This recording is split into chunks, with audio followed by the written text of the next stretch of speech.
Last night I ran into a string of luck that started with crafting and ended with simulacrums, that I can only attribute to my lovely wife. So I wanted to demonstrate what I do with leftover breach rings. In my inventory I have a bunch of self-farmed normal breach rings that range from eye level 79 to 82. I then used Essence of the Infinite to slam suffixes, and a transmute for a prefix so that I can have a 2 mod magic item. After that I look for T1 and T2 attribute suffixes, and put them to the side just in case there's any that I want to greater essence slam. Unfortunately there weren't any, since that essence is still pretty expensive, and I didn't hit any good prefixes like T1 mana or T1 rarity. Afterwards I just decide to regal slam everything, and then I look for rings with potential so that I can exalt slam and 6 mod. These are the mods that I'm looking for,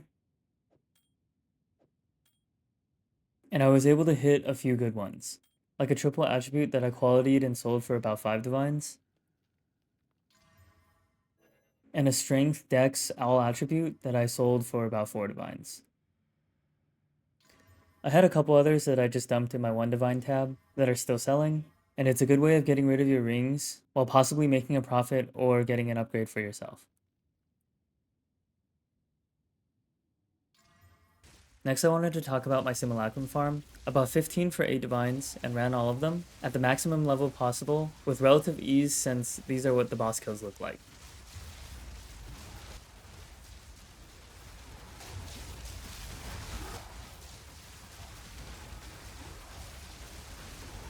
I didn't drop any mana flasks, but I did drop a bunch of really good megalomaniacs.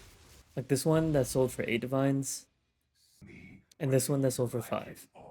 I also dropped one that was a direct upgrade to my build, since it saves me 3 points, and it gives me more damage if I fit in fire damage into my skill, which I would price at about 30 to 40 divines. The majority of the profits that I had though were from picking up and identifying eye level 82 gear. There's important mods that can't roll on lower level bases, such as bows can fire 2 additional arrows, and +5 to all lightning spell skill gems.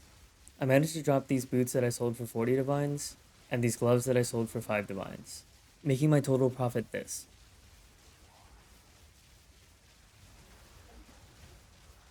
Overall, I consider this session pretty lucky, but it did remind me of some things that I forgot in my last video. Cheap crafting can still make you a lot of money, especially in a pretty non-deterministic crafting system, and simulacrums feel like lottery with megalomaniacs, and high-level item bases. Just remember to identify good bases. As for my current build, after all the profits I was able to buy an adorned, and some jewels, and if you thought I was fast in the last video. So yeah, build update soon, please like and subscribe.